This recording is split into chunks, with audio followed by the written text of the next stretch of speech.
Ayan. So, Congressman Rene ba? Rene. Yes, Ang tama. Renee. Kahit Okay. walang accent, pero It's pronounced Renee. Alam mo, Mm. Renee means rebirth.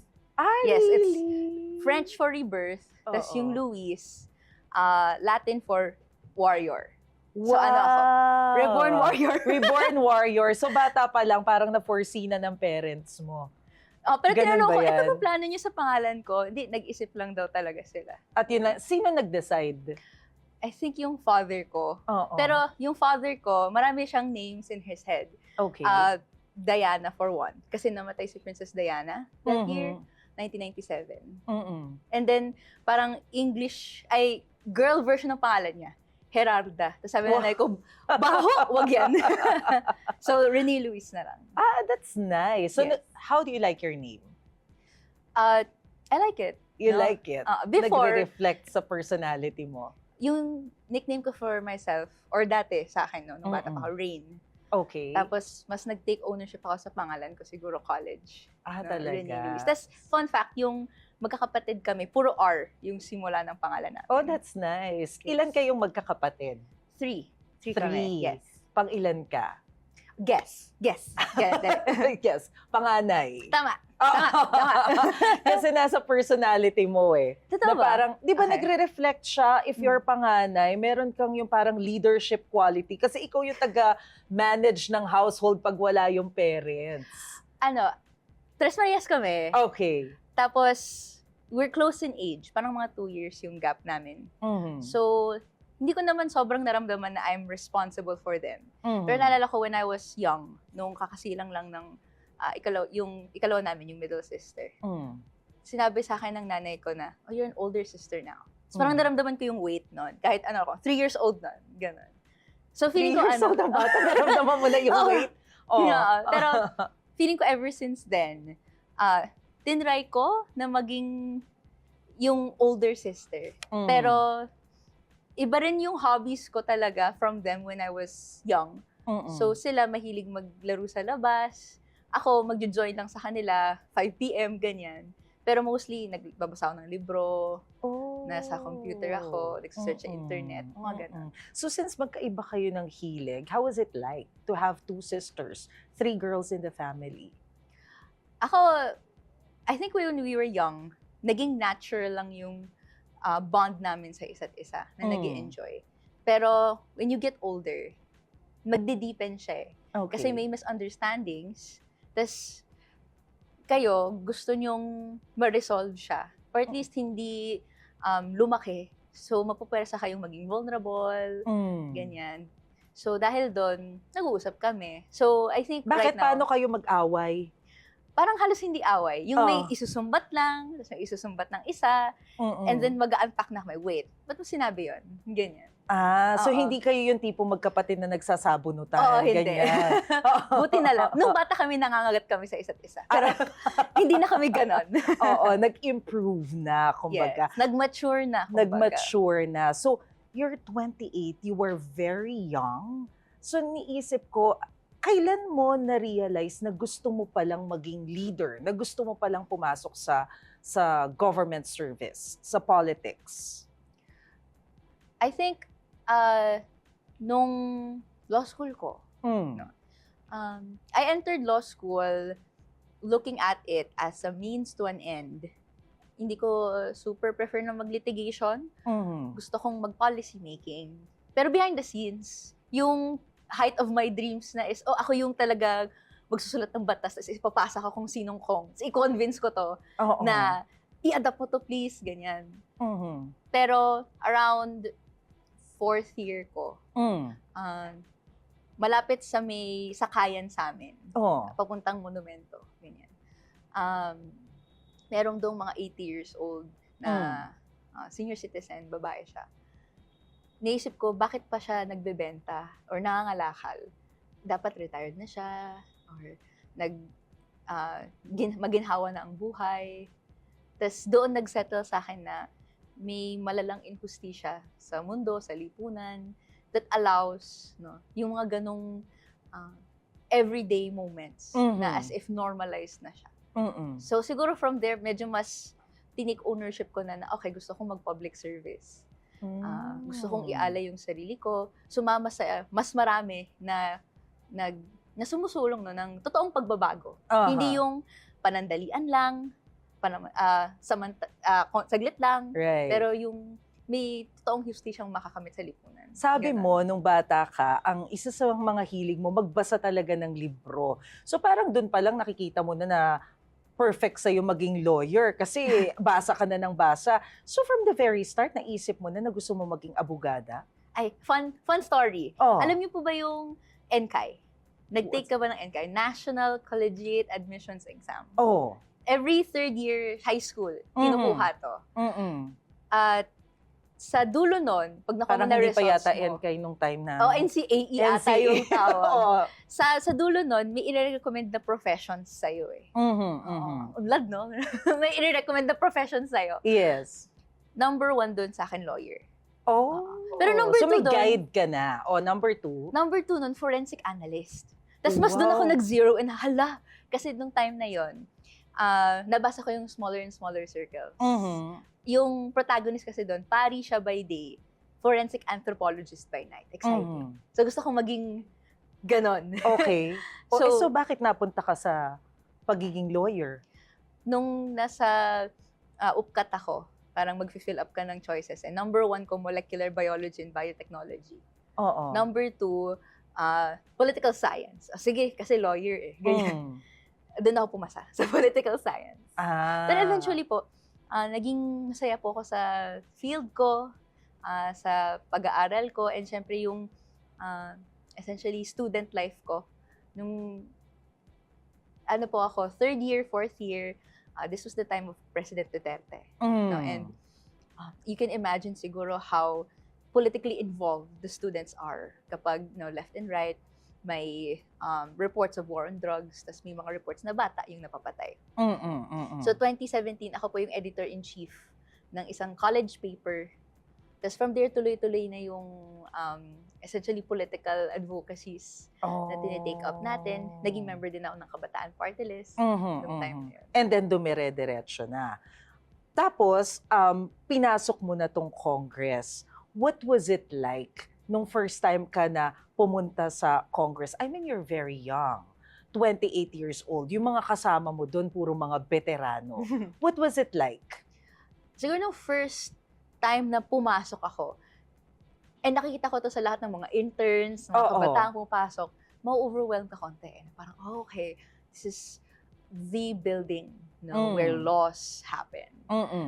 Yun din yung impression ko nung una, no? Tas you have many formal ceremonies na ginagawa para mag-go about the day sila. Ngayon, though, medyo normal na talaga na araw-araw, pumapasok ka, may plan ka, no? Even, makikita mo, marami talagang nagchichikahan, no? Hindi lahat focus doon sa pinaka nangyayari on the floor. Ano ang pinagchichikahan nila? Iba-iba. Mostly, kunwari, ano nangyayari sa committees, ano yung nangyayari sa lokal, yung floor, yung opportunity na magmingle lahat ng mga representatives eh. So, among the members of House of Representatives, sinong pinaka-BFF mo? So, yung Makabayan Bloc talaga. So, ako po, sa Kabataan Party List, si Representative Sara Elago ng Gabriela Women's Party, Representative Antonio Tino ng ACT Teachers Party List, and very close-knit naman po yung minority bloc. No? So, nagbabonding, ganyan. So, ano yung nakita mo sa Congress na kumbaga, pinaka na-surprise ka, nagulat ka na, ganito pala dito? Araw-araw, may ganun akong nararamdaman. Siguro, until now, nung una ko pong months, budget season po kasi siya. Araw-araw may bagong ahensya na magpe-present sa'yo na ito yung kailangan naming budget. No? At marami silang plano, marami silang proseso, marami silang mga sub-institutions na kailangang pondohan. Malaki talaga, no? Yung gobyerno, malaki din yung kailangang mga serbisyo ng mga mamamayan para matiwasay yung buhay nila. So, doon nag-dawn sa akin na ang laking endeavor pala talaga na pagsilbihan ang taong bayan. And so, all the more reason kung bakit important na yung pondo natin na pupunta sa tama, yung plano hindi lang basta-bastang inaaprubahan, no? Mm-mm. Kailangang scrutinize yan, and yun naman po yung gawain namin. No? Kung napondohan nga, dapat napupunta sa tama. No? I-check yan eh. Pero speaking of pondo, ikaw lumaki ka talaga sa Malabon. Yes. So, ako Marikina ako. So, nagkakaintindihan Tama, tayo tama. pagdating sa Oo. usapang baha, di ba? Yung Malabon, known for two things, di Oo. ba? Pansit. Yes. Baha. Oo. Yan. Hindi nawawala yan. Oo. So, I'm sure malapit sa puso mo tong usapin tungkol sa flood control. Gaano kahirap na labanan itong problema sa budget when it comes dun sa mga flood control, itong anomaly, especially ikaw galing ka talaga, laki ka sa Malabon, alam mo yung hirap. Personal po. Personal yung stake ko dito Mm-mm. sa laban na to. Mm-mm. Sa Malabon po, sa bahay namin, 4 na beses na pong lagpas bewang yung baha na pumasok. Wow. Yes. Oo. Milenyo, Ondoy, 2012 Habagat, Oo. tas 2024 Karina. Mm. So, kung na-notice nyo na ito, 2007, 2006, 2008, tas 2012, tapos biglang 2024. Mm-mm. So, ramdam mo talaga na may irregularity Mm-mm. in the past years. Kung ang dating supposedly hindi naman binabaha, no, Mm-mm. biglang ngayon, last year, no, or noong 2024, 8 major flooding events in a rainy season. Mm-mm. So, sa akin, ang pangamba ko, yung bayan ko, baka mawala na yun sa mapa in Oo. like 10 years time kasi lubog na yan sa baha kung Mm-mm. hindi naman aayusin yung flood control. Oo. So, sa akin, personal yung laban, no? Na dapat ensure na tama namang may flood control pero dapat hindi ghost, dapat hindi substandard, no?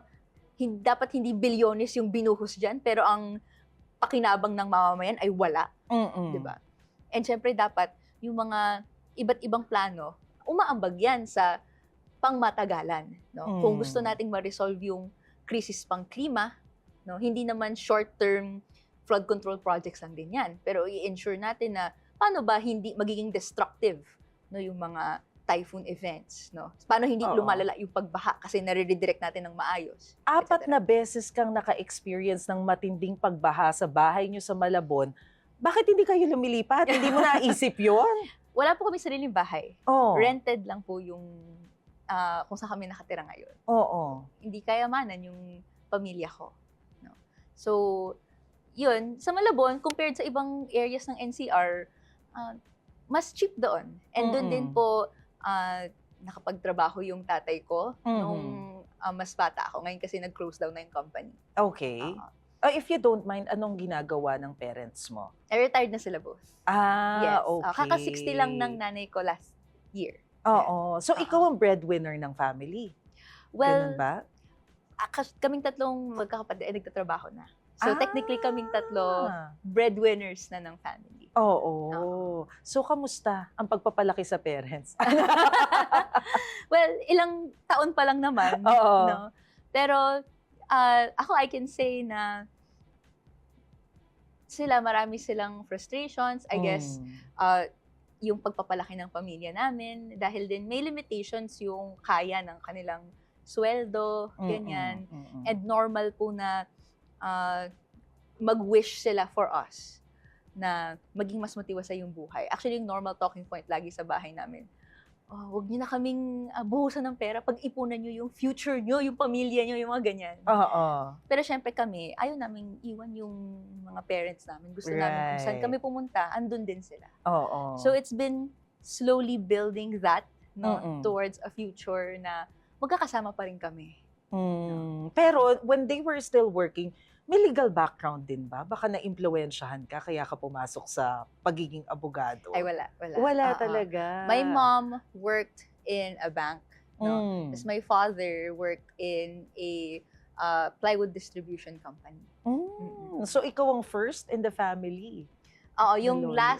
yung next lawyer medyo malayo na or distant relative. Okay. Pero at a very young age, ang dami mo ng achievements. Di ba nai-intimidate yung mga manliligaw sa'yo? Oh. Hindi. Parang hindi. Talaga ba? So Oo. ikaw ba yung tipo na ligawin? Hindi din. Feeling ko, ewan ko, hindi ko alam kung ano yung tumatakbo sa isip nila kasi Oo. marami pong, I guess, nagpapahayag. Pero ako po, No. sarado, ganon. Married to work ngayon for the next Oy! 2 years or something. Masaya kayong ma-in love. Ganun ba? Bakit? Ano ba yung hinahanap mo? Baka masyadong mataas yung standards mo. Ano ba yung type mo hinahanap mo sa isang guy? Ako ang pinaka-important lang sa akin is matapat. Ganon. At may mga nagpapahayag na pa. X na to. Matapat. Tapos, may pagkaparehas yung values namin. So, ibig sabihin, kayang maglaan ng oras, ng commitment, beyond the self. No? For causes, no, sana. Pero beyond, for a thing na binibuild. Kinikilig naman ako dito. Grabe naman! Siyempre, interesado kami. Okay, At saka iniisip ko, bakit maghihintay ka pa ng 2 years? Pwede namang sabay. Parang hindi. Parang hindi kaya na schedule. So, hindi mo, pero paano ka? How do you describe yourself kapag ka nakikipag-date ka? Paano ko dinidescribe ang sarili ko pag nakikipag-date? What makes you happy kapag nandun ka sa date? Ano yung gusto mong ginagawa sa'yo nung ka-date mo? Nag-uusap lang kami. Ganon. Nag-uusap, tapos nagiging totoo sa sarili namin. No? Parang give and take yung pag-discover ng anong gusto namin, ayaw namin, anong hinahanap namin, anong hindi. Ganyan. Masayang makipag-usap sa tao eh. Tapos makita kung paano kayo pareho. Tapos paano kayo pwedeng mag-bond, paano kayo maging friends. Ano po, friends to lovers ang ang peg mo. Ay, ganyan. That's nice. I-friend niyo muna ako. So, meron ka bang sinasabihan na i-friend ka muna? Meron ka bang nakakasama ngayon, for example, sa Congress, sa work? Baka merong nagpapakilig sa'yo. Wala po. Hanap tayo sa ibang larangan. Ayaw mo ba ng kasama sa work na makakarelasyon? Hindi naman ako sasarado doon. Pero ngayon po, syempre, dahil fully focused doon sa kayang gawin. Recently din, actually, parang mas nag-deepen yung commitment ko no, sa gawain natin dito. Dahil kaliwat kanan talaga yung yung crisis, yung iba't ibang kinakaharap ng kabataan. So, mas nakikita ko na i-apply yung sarili ko sa mga iba't ibang endeavors na gano'n. Tapos pag kami ibang extracurricular affairs na nagtatry, parang, wala akong oras, sorry. Mas ganun pa lang yung footing ko ngayon. Balikan niyo ako in 2 years' time. Ay, wow. May update ako sa'yo. Mag-open.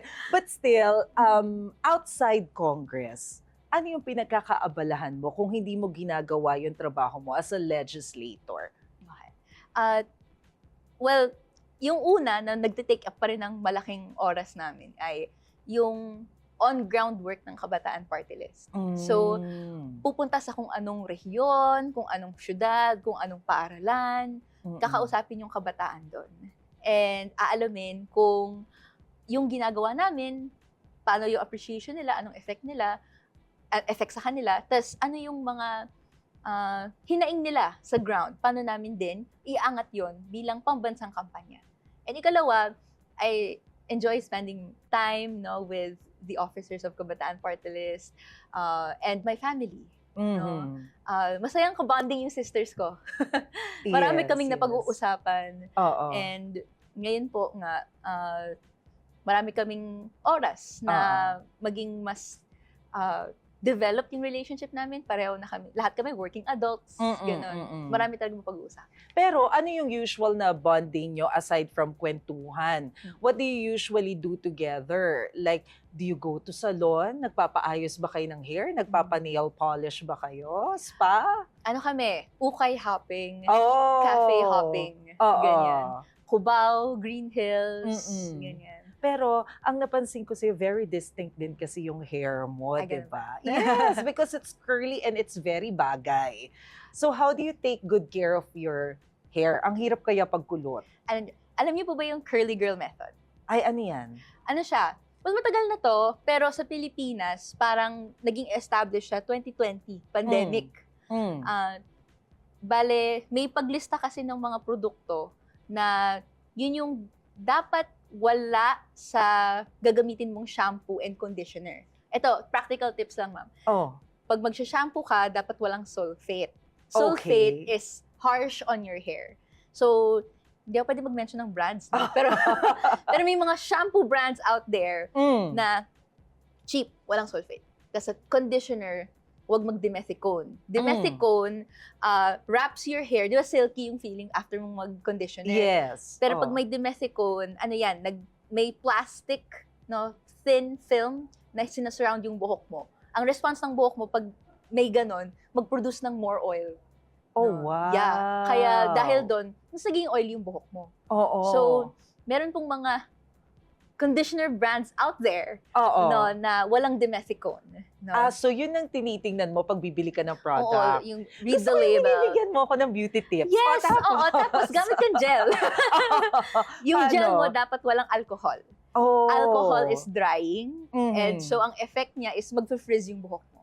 Okay. So, may gel brands din out there, very accessible. Mm-mm. No? Ends with inch.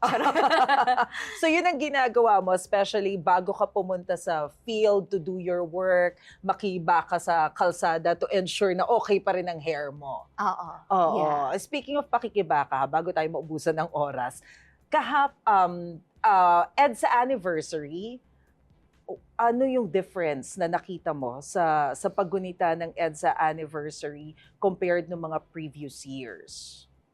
Ang daming kabataan. Mm-mm. I think may conception na, okay, EDSA, commemorative, and maraming mga galing sa mga dating henerasyon na pumupunta, no, para alalahanin yung laban nila. Mm. No? Pero ngayon, may pag-take na rin ng mantle ng kabataan ngayon na laban din natin to. No? Na yung spirit ng EDSA People Power noon, dahil grabe yung diktadura noon, grabe yung corruption noon, no? Yun naman din yung reason kung bakit nagagalit yung tao dun eh. Yes. Dito pa rin, no? Marcos Oo. Jr., Marcos Sr. noon, Marcos Jr. ngayon, walang pinagkaiba. No? Yung President Duterte noon, VP Sara ngayon, pareho din. Sawa ng kabataan. And that's why dumadami sila, no? Kasi they take inspiration from an event in 1986, and not only do they hope to replicate, no, yung parang init ng paglaban para sa pagbabago. Pero also, gusto namin na kami yung kasama ng iba't ibang sektor, no, maging decisive sa kung anong pagbabago yung mangyari. Hindi yung mga nasa kapangyarihan or yung iilan, no? Political dynasties man yan or bureaucrats in power. Pahabol, naniniwala ka ba sa sinseridad ni Pangulong Marcos nang sabihin niya na lalabanan yung corruption, especially sa flood control? With all due respect, no, hindi po. That is because there are standing allegations that he inserted 100 billion in insertions in the 2025 budget and 8 billion na ginamit for election. No? Hanggang ngayon, hindi pa rin sinasagot yon. So, right now, may betrayal of public trust na ramdaman yung taong bayan. That's why may impeachment complaint kang final. Na, unfortunately, no, because of yung interpretation ng sufficiency in substance rule in the House of Representatives na wala naman sa rules yung naging basis para patayin siya. Pero sa amin, no, tuloy-tuloy yung panawagan ng lahat ng sangkot dapat managot simula at mula sa tuktok. Whether that's President Marcos Jr., VP Sara Duterte, yung dating Marcos Sr., no, and the Marcos family, si President Duterte and how siya ay pinapanagot ngayon sa ICC, lahat ng political dynasties that are involved in continuing using their power for self-interest, no, or their own benefit, lahat po yun kailangan managot. Panghuli na lang, impeachment kay VP Sara after niya magdeklara ng kanyang kandidatura sa pagkapangulo, palagay mo magpo-push through ang impeachment? Yes. No, because despite a pronouncement na gustong tabunan yung impeachment and also yung ICC proceedings against President Duterte, may solid case, no, na may betrayal of public trust siya dahil may pondo na winaldas. Hanggang ngayon, hindi pa rin niya sinasagot kung nasaan. Evasive siya. And may directive siyang sa officers niya na i-evade, no, yung tanong kapag tinanong sa kanya. Para sa amin, no, maraming nagtatanong. And kaya nga, may impeachment proceedings para yung mga tanong na to, involved yung publiko sa pagrinig ng sagot. No? At even pag-pose ng questions. Kahit man may standing siyang intent to run, no? Sa amin wala pa nga sa hulog yung announcement na yun dahil ano pa ba ang track record ni VP Sara Duterte other than guluhin yung Department of Education when she was secretary with the matatag curriculum na napakaraming mga teachers ang may grievances laban doon. Gamitin yung confidential intelligence funds nito and ng OVP sa hindi maayos na paraan. No? At pagtanggol ang tatay niyang nasa ICC. Yun pa lang yung track record ni VP Sara Duterte. And for us, no, hindi naman po makaka-factor in yan sa pagpapanagot sa kanya. Alright, sige. Thank you so much, Congressman Rene. Thank you. Sa Update uulitin. kita 2 years time, Oo, 2 years. After 2 years. Yes. Invite niyo ako ulit para baka na may mabigay ka sa Baka inyo. ikukwento mo na sa amin kung kailan ka na Oo. ikakasal. Wow! Baka kayo Perhaps una. na getting married. I'm married already. Ay, okay. Good for you. Congrats.